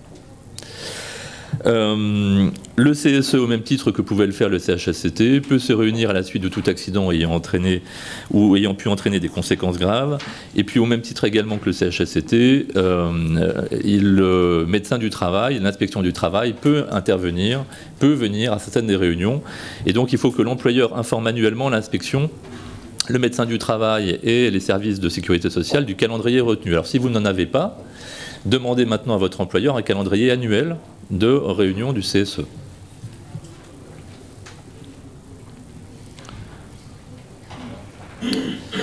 Alors, la première problématique et le premier changement on va dire, qui pose souci, c'est le rôle des suppléants dans l'instance. On en a déjà un peu abordé ce matin en discutant, mais autant dans les instances précédentes, le suppléant était de plein droit présent lors de réunions, y compris lorsque les titulaires l'étaient, ce n'est plus le cas. Dorénavant, le suppléant n'est présent en réunion qu'en absence du titulaire. Donc ce qui peut effectivement poser problème dans la continuité du suivi des dossiers et de la représentation au cours des réunions. Ils doivent néanmoins, c'est le minimum, être destinataires des ordres du jour du CSE. Il faut quand même savoir qu'une réunion se tient et les points qui y sont normalement débattus. Donc effectivement c'est une difficulté supplémentaire sur le fonctionnement de l'instance, d'autant que le remplacement du délégué titulaire en cas d'absence, les règles ont été modifiées. Pas plus simple qu'auparavant, c'est même un peu plus compliqué, mais donc lorsqu'un titulaire ne peut pas être présent en réunion, c'est le suppléant élu sur la même liste, donc priorité à la même catégorie professionnelle qui le remplace. Donc il faut que vous ayez un élu de la même étiquette syndicale et dans la même catégorie professionnelle. À défaut, c'est un candidat non élu qui va siéger. Donc quelqu'un qui était candidat sur la liste, mais qui n'a pas été élu et qui n'a pas de connaissance du fonctionnement de l'instance. Remplacement pour une réunion ? Oui, pour une réunion, oui. Bah, sauf si le titulaire est absent pour arrêt maladie ou son absence est effectivement longue. Mais, alors c'est une question. C'est effectivement le fait qu'il siège une fois dans l'instance. Est-ce que ça fait de lui un salarié protégé ? Pour l'instant, je n'avoue, je n'ai pas de réponse de nos avocats sur la question.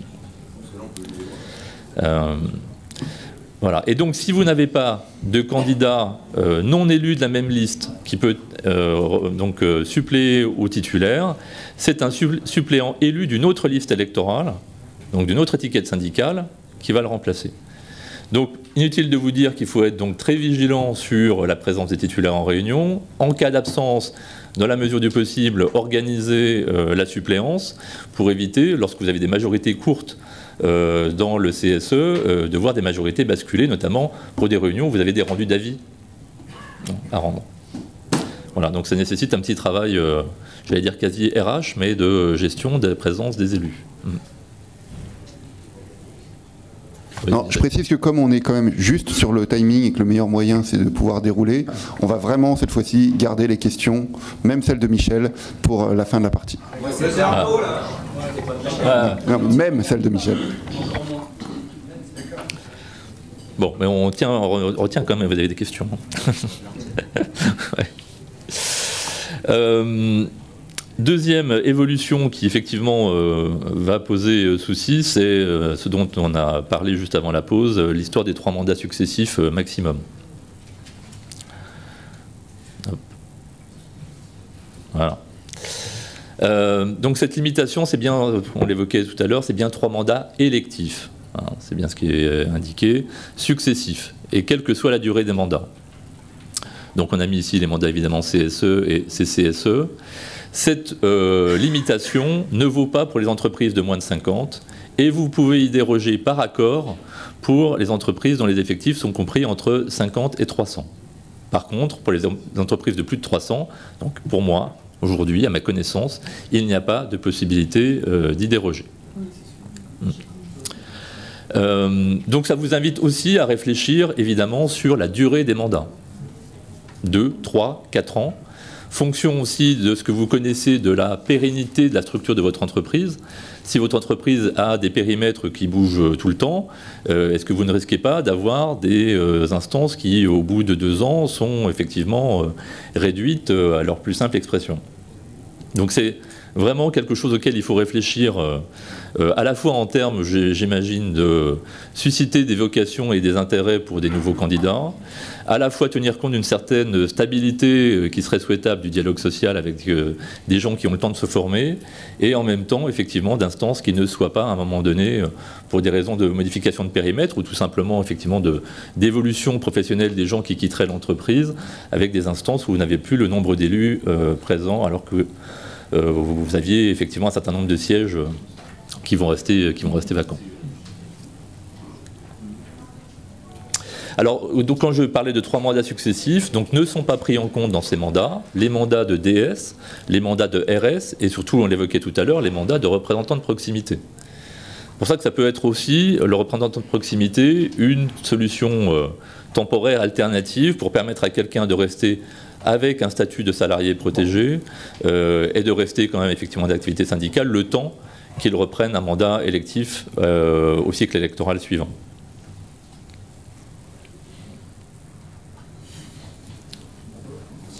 Alors on va aller vite pour qu'on aboutisse à vos questions. Hein, voilà. Donc je vous disais tout à l'heure, mais ça vous l'aviez bien compris, donc que tout était négociable sur le fonctionnement de l'instance. Effectivement ça l'est, la fréquence des informations consultations, le calendrier de ces informations consultations, les délais avec lesquels vous allez rendre des avis, ou même la nature des informations dont vous souhaitez bénéficier dans le cadre de ces informations consultations peuvent être négociées. C'est vrai pour donc les 3 informations consultations récurrentes que vous connaissez, situation économique et financière, politique sociale, orientation stratégique. C'est également le cas pour les informations consultations ponctuelles sur un projet de réorganisation. Là aussi, tout est négociable. Donc pensez bien aussi, lorsque vous recourez à une expertise, aux délais qui sont prévus pour le rendu d'avis, et aussi le délai de travail dont pourra bénéficier l'expert. Ces délais sont donc négociables, et s'il n'y a pas de négociation, ce sont des nouveaux délais par rapport à ceux que vous connaissiez qui vont s'imposer. Si vous ne recourez pas à l'expert, vous avez 1 mois pour rendre un avis. Recourir à un expert vous donne droit à 2 mois.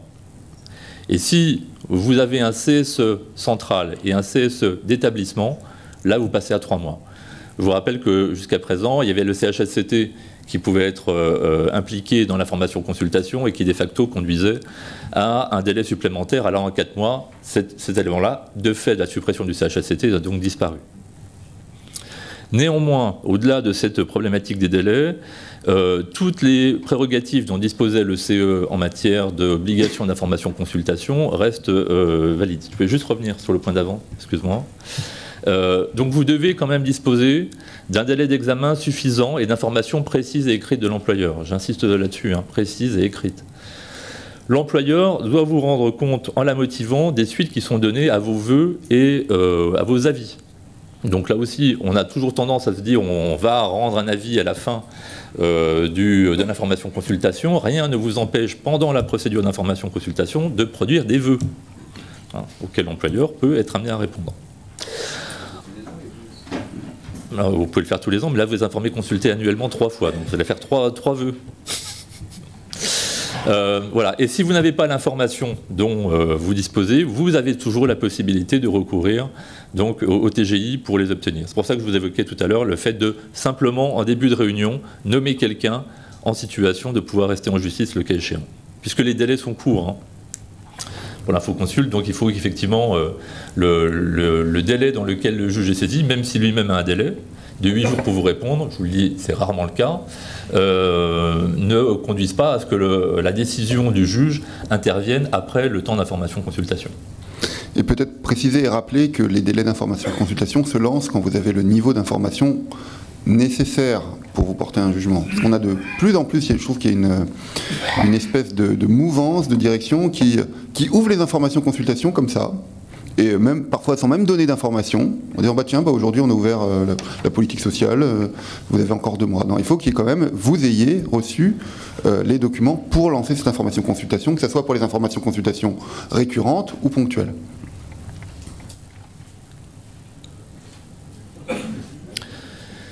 Donc, c'est dans la continuité de ce que vient de dire Fabrice, effectivement, l'accès à l'information est lui-même négociable. On dit vous pouvez demander effectivement des choses supplémentaires à la direction, et qu'elles soient en termes d'information, des informations récurrentes ou ponctuelles, donc fonction du sujet qui est mis en information-consultation. Donc la direction peut venir vous voir en disant voilà, moi je veux négocier avec vous le contenu de la BDES.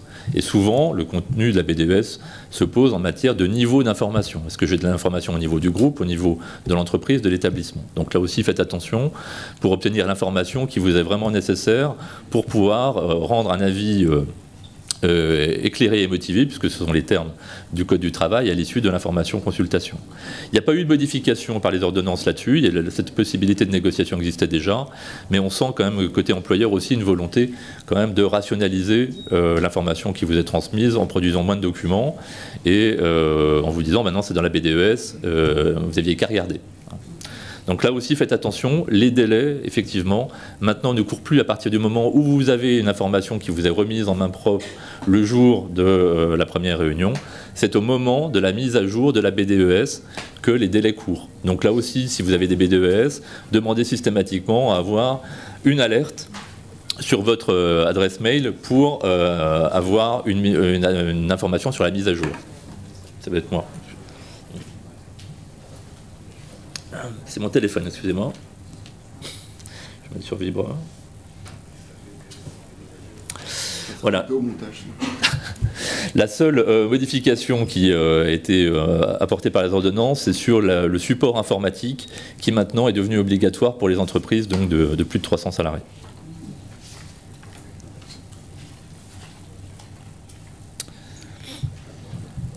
Là où je voudrais attirer votre attention, et je pense que ça vous concerne, en tout cas pour beaucoup d'entre vous, c'est l'articulation entre le fonctionnement du CSE central et des CSE d'établissement.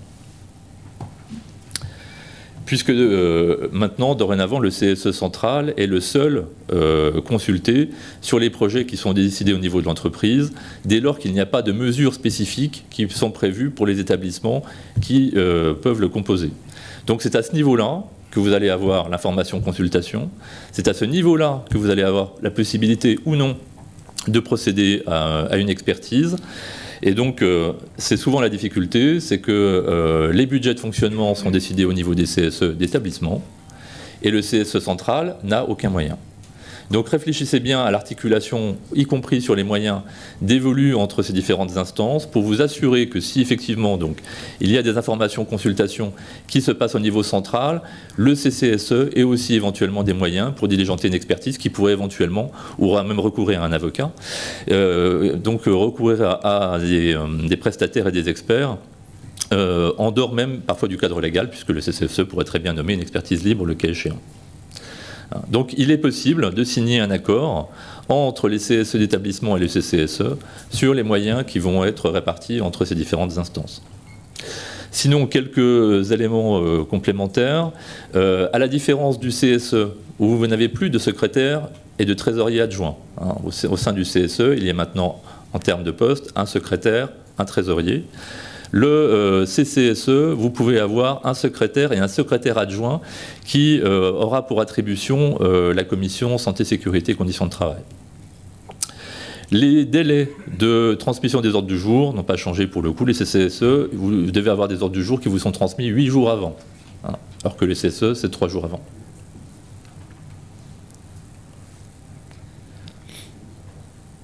Voilà, donc là aussi, vérifiez bien lorsque vous avez des informations consultation que si d'aventure vous sentez qu'il y a des dispositions ou des mesures qui concernent soit une entreprise spécifiquement, soit un établissement, que l'information consultation, pour le coup, se déroule bien à ces 3 niveaux de consultation et pas simplement au niveau central.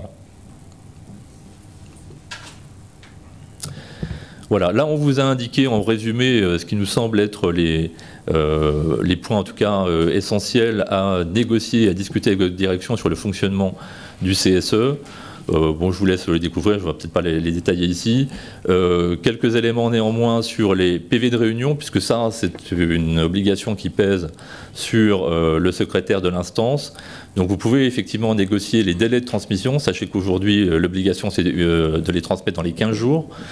Et dans les 3 jours en cas de plan de sauvegarde de l'emploi, donc ça peut être une charge de travail très lourde, et il n'y a pas d'heure de délégation supplémentaire pour le secrétaire pour le faire. Donc là aussi, recours à un cénotypiste, recours à un enregistrement, enfin tout ce qui peut permettre au secrétaire de devoir réaliser les PV de réunion les plus rapidement possible.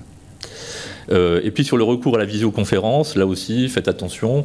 Dans les visioconférences, ce n'est pas forcément les situations qui sont les plus faciles à gérer, notamment en termes de débat. Et lorsqu'il faut rendre des avis, ça peut être aussi compliqué. Vérifiez bien que, en tout cas, les personnes qui sont en visioconférence ne sont pas avec la direction éventuellement dans la salle. Juste un élément de rappel, puisqu'on l'a vu tout à l'heure, donc c'est que aujourd'hui, certaines dispositions qui auparavant étaient négociées dans le cadre du protocole préélectoral sont dorénavant donc négociées dans un accord distinct et préalable au protocole électoral. Donc c'est dit accord de mise en place du CSE. Donc c'est là où vous allez donc discuter du nombre et du périmètre des établissements distincts, la mise en place des représentants de proximité éventuellement, et la mise en place de la ou des commissions de santé, sécurité et conditions de travail. Toutes les autres dispositions qui étaient négociées précédemment dans le PAP continuent de l'être. Donc on vous les a listées ici. Si vous avez des questions particulières, j'y reviendrai. Il y a juste plusieurs éléments qui ont été rajoutés. C'est ce qu'on vous a mis en bas du slide. Les modifications du nombre de sièges au sein de la délégation, modification du volume des heures individuelles de délégation et la limitation qu'on a évoquée tout à l'heure du nombre de mandats successifs. Donc ça, c'est dans le cadre du PAP. Alors un rappel peut-être aussi sur le calendrier électoral, puisque c'est quand même le PAP qui continue de séquencer temporellement finalement l'ensemble des négociations, puisque c'est le calendrier du PAP qui, par rapport auquel vous allez aussi donc devoir prévoir un calendrier de négociation préalable sur les établissements distincts. Donc un rappel, c'est que la négociation, en tout cas l'invitation des syndicats qui vont participer à la négociation, doit avoir lieu donc 15 jours avant la date de la première réunion de négociation, celle-ci devant être effectuée 2 mois avant la fin de vos mandats.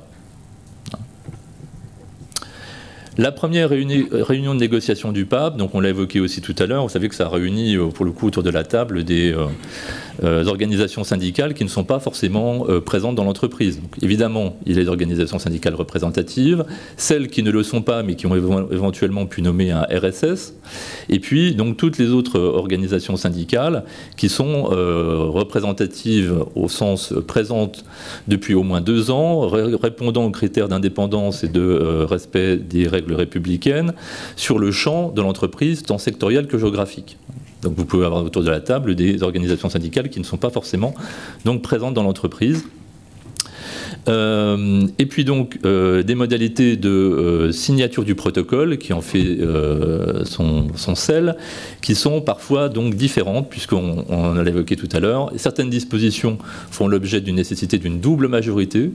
C'est-à-dire qu'il faut que vous ayez une majorité d'organisations syndicales en nombre et qui représentent au moins 50% de l'audience. Certaines dispositions requièrent l'unanimité des organisations syndicales représentatives. Et enfin, un certain nombre de dispositions, pour le coup, elles sont liées plutôt à des accords collectifs de droit commun, mais qui, depuis le 1er mai 2018, doivent répondre à la condition de la majorité. Donc on va le voir ensemble, ça tout à l'heure.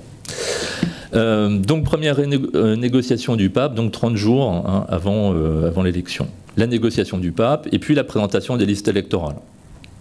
Alors c'est un moment important, elle doit avoir lieu donc au maximum 4 jours avant le premier tour de l'élection.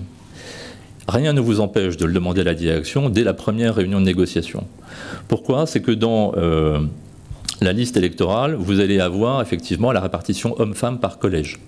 C'est aussi ce qui va déterminer les contraintes qui vont peser sur vous sur la représentativité en termes de mixité et d'alternance qui vous est maintenant demandée dans le cadre de la présentation des listes électorales. Donc c'est bien la répartition hommes-femmes par collège que vous allez devoir regarder pour dire voilà, sur ce collège-là, je dois présenter autant d'hommes et autant de femmes.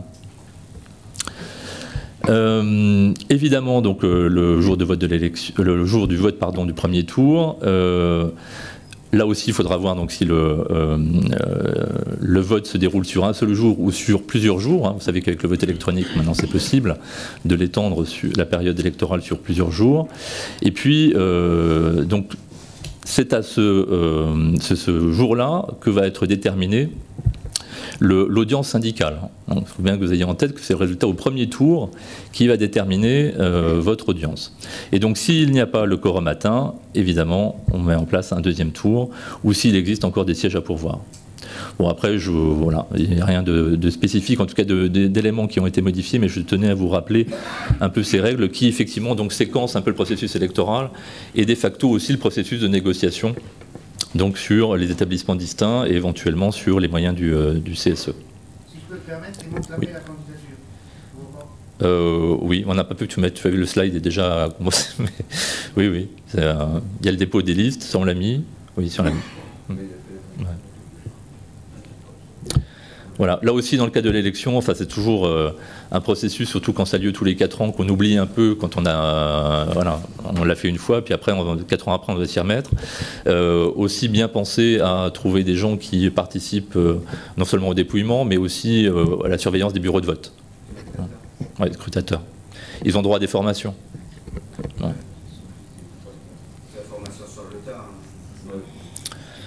Bah, ça peut en tout cas les sécuriser un peu sur leur rôle le jour de l'élection. Ouais.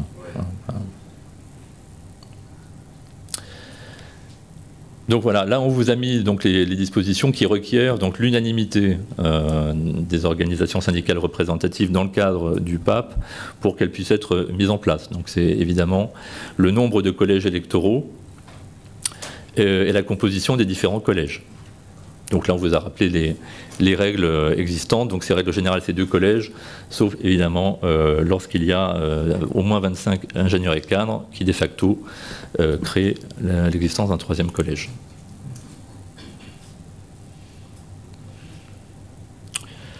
Là aussi, la répartition des salariés dans les collèges, donc c'est important, hein, parce que je vous disais, c'est ce qui va servir aussi à déterminer donc, la répartition homme-femme. Et donc aussi avoir un impact donc, sur la constitution de vos listes électorales. Elles doivent être négociées dans le PAP et en cas de désaccord, c'est la directe qui peut trancher, avec derrière recours devant l'ETI éventuellement. Là, un petit rappel aussi sur le calcul des effectifs, puisque vous avez en fait 3 types d'effectifs qu'il faut que vous ayez en tête, avec des modalités de calcul différents pour l'élection. Évidemment, tout d'abord, est-ce qu'on a le seuil suffisant de salariés pour avoir un CSE? Bon, ça c'est plus de 50. Là, ce qui est pris en compte, donc c'est CDI et autres contrats en proportion de leur temps de présence. Donc, et il faut maintenant, vous savez, sur le CSE, les règles ont un petit peu changé pour les seuils. Il faut atteindre au moins 50 salariés sur 12 mois consécutifs. C'est ETP, oui, pardon. Oui. Mais auparavant, c'était sur 3 ans qu'on regardait hein, si le seuil avait été atteint. Maintenant, c'est sur 12 mois consécutifs. Donc évidemment, ça restreint la possibilité de les mettre en place, c'est ça. Sur le nombre de représentants à élire, là, ce qui est pris en compte, et on est toujours sur la base des ETP, c'est l'effectif moyen au cours de l'année précédant les élections. Voilà.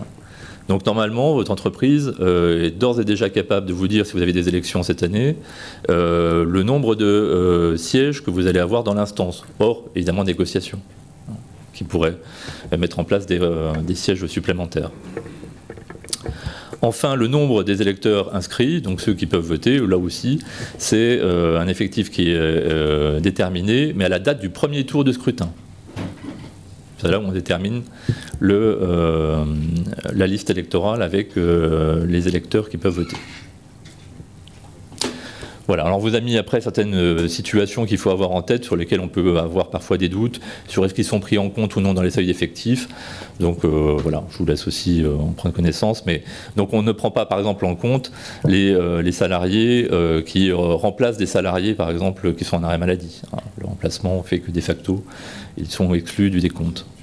Je voudrais juste donc là aussi attirer votre attention parce que c'est les problématiques, en tout cas on a souvent posées par les élus lorsqu'ils doivent constituer des listes électorales, c'est donc la question de la mixité.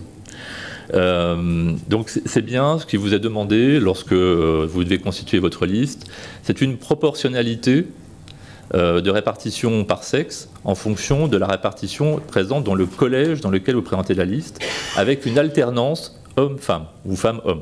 Ça, vous avez le choix. Alors on vous a pris un exemple, là pour le coup c'est un collège employé, mais ça fonctionne de la même manière pour un collège cadre, avec un nombre de salariés de 755 et 7 sièges, à pourvoir 7 titulaires, 7 suppléants. Une répartition homme-femme tirée de la liste électorale, donc c'est bien pour ça qu'il faut être très vigilant sur la manière dont effectivement les salariés sont rangés par collège, avec 45,7% de femmes, 54,3% d'hommes. Donc on applique cette répartition au nombre de sièges. 45,7% de 7, ça donne 3,2. Puisque la décimale est inférieure à 5, on arrondit au niveau inférieur, donc il y a 3 sièges. En tout cas, 3 candidats qui doivent être des femmes. Inversement, 54,3% de 7 donne une décimale à 3,8, donc décimale supérieure à 5, on arrondit au supérieur, donc on a 4. Donc vous allez devoir, pour présenter une liste complète, dans ce cas-là, présenter 4 hommes, 3 femmes. La présentation de la liste, on vous le met ici, évidemment elle peut être donc complètement de manière indifférenciée, avec un homme en tête de liste ou une femme en tête de liste, ça c'est pas une problématique. En revanche, ce qui peut être problématique, c'est donc si vous ne respectez pas cette proportionnalité. Donc c'est le premier cas qu'on vous a présenté, là en haut à gauche, où vous avez une liste avec 5 hommes et 2 femmes, alors que vous auriez dû présenter donc 4 hommes, 3 femmes. Dans ce cas, c'est l'élection du sexe qui est surreprésenté, donc qui va être annulée par le juge. En l'occurrence, là, il y a un homme de trop. C'est donc l'homme qui aura été élu, mais qui aura été le moins bien élu, dont l'élection va être annulée. Et vous vous retrouvez avec 4 élus, au lieu de 5. Deuxième situation, vous respectez bien la proportionnalité, donc vous avez bien 4 hommes, 3 femmes, par contre vous avez mal positionné et donc pas procédé à l'alternance homme-femme. C'est pire. Là, on crée un 3e collège. Mais non, mais là, l'élection est annulée pour 2 personnes, hommes et femmes. Et donc vous vous retrouvez avec 3 élus au lieu de 5. Et donc on a regardé l'éventualité, parce que c'est souvent les questions qu'on se pose lorsqu'on doit présenter une liste électorale, c'est généralement on se focalise sur l'idée de présenter des listes complètes. Dans ce cas-là, il y a la possibilité, mais il faut que vous fassiez une sorte de pari sur, en gros, le résultat électoral que vous allez avoir, donc combien d'élus je pense avoir, pouvoir présenter des listes qui sont incomplètes et en ayant le nombre d'élus voulu. C'est le cas qui est tout en bas à gauche. Vous avez une liste incomplète, vous n'avez que 3 hommes et 3 femmes. Vous avez bien respecté l'alternance, vous avez effectivement, pour le coup, respecté la proportionnalité dans la mesure du possible, et vous avez vos 5 élus qui sont bien effectivement validés. Voilà, là on vous a reprécisé concernant donc la négociation du protocole électoral. Donc là, c'est toutes les dispositions qui font l'objet donc de la double majorité. Donc majorité d'organisations syndicales en nombre ayant participé à la négociation. Hein. Donc on est bien dans un périmètre là aussi de participants à la négociation qui est un peu différent des organisations syndicales représentatives et organisations syndicales représentatives ayant recueilli donc au moins 50% lors des dernières élections professionnelles. Donc là aussi, effectivement, hein, j'évoquais tout à l'heure, la répartition des salariés dans les catégories professionnelles est un point important. Si y a conflit, donc c'est le processus classique, direct, et, dans un premier temps, puis tribunal d'instance. Donc on vous a mis tout ça dans les annexes du document que vous allez recevoir. Hein, donc,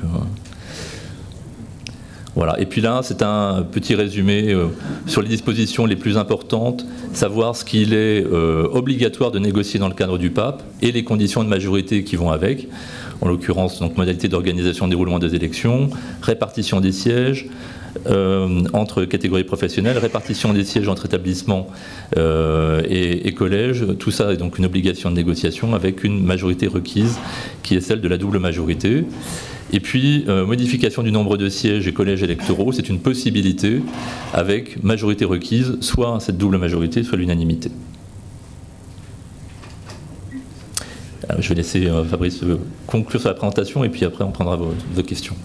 Oui, pour conclure, je pense que vous l'aurez bien compris, un champ de négociation extrêmement important pour vous. On a parlé aujourd'hui, on s'est focalisé sur le CSE et vous voyez déjà toutes les possibilités que vous avez parce qu'effectivement, dans l'organisation et dans les moyens de fonctionnement des IRP, nombre de points sont essentiels à aborder. On a rappelé là effectivement les périmètres, les établissements, le rôle des représentants de proximité, le nombre d'élus, les suppléants. Enfin, la liste, elle est pas exhaustive ici et vous l'avez dans l'ensemble du document. Vous avez aussi la possibilité d'aller discuter des moyens de fonctionnement pour les organisations syndicales, qu'on n'a pas forcément abordé en marge du CSE. C'est finalement quels sont le crédit d'heure pour les DS, les DSC, quels moyens de communication, quels moyens de fonctionnement en termes de locaux, de transport et autres. Pourquoi pas des chèques syndicaux comme on peut en voir à certains endroits, des permanences syndicales. C'est des vrais sujets qu'il faut aborder. Pourrait être abordé aussi la question des parcours professionnels des élus et des DS, notamment ceux qui vont perdre des mandats parce qu'il y a moins de mandats, notamment pour ceux qui auront fait 3 mandats électifs successifs. Donc la question de ces moyens-là et de la valorisation de ces profils-là sont des points aussi qui peuvent être abordés dans les négociations. L'objet, c'est de dire que aujourd'hui, on n'a évidemment pas pu être exhaustif et on s'est focalisé sur ce qui était de l'ordre du fonctionnement du CSE et de l'ordre du PAP. D'autres thèmes sont à évoquer. L'enjeu pour vous, il est d'abord de pouvoir avoir en tête ces thèmes. Cette présentation n'a pas vocation à vous rendre autonome et que vous soyez en capacité demain à aller en négociation seul. C'est ce que je vous disais en introduction. Il faudra s'appuyer sur votre syndicat qui doit pouvoir vous appuyer pour avoir les spécificités de votre entité. N'hésitez pas évidemment à vous appuyer sur nous si on peut vous aider. L'enjeu pour vous, il va être maintenant de prioriser vos enjeux, quoi. Prioriser quels sont les enjeux de négociation en matière de dialogue social que vous voulez avoir. Donc là, on vous a mis un extrait d'un outil qu'on peut utiliser. L'idée, c'est de dire qu'est-ce qui est le plus important pour vous en termes d'attractivité des mandats, en termes de moyens de négociation, en termes de moyens de communication avec les élus, en termes de négociation récurrente, en termes de dialogue de proximité avec les RP, en termes d'heures de délégation parce qu'on n'a pas beaucoup de RP, en termes de budget du CSE, en termes de communication du CSE, en termes de consultation récurrente. Bref, vous avez énormément de sujets qu'on peut encore sous-développer. Aujourd'hui, on a pu vous apporter qu'un éclairage sur quels sont les thèmes qu'il faut apporter et amener dans les négociations. Tout le travail reste à faire maintenant pour savoir, dans le cadre de votre entreprise, où il faut aller et quels sont vos enjeux prioritaires. Et là, pour le coup, on ne peut pas le faire en une matinée avec vous.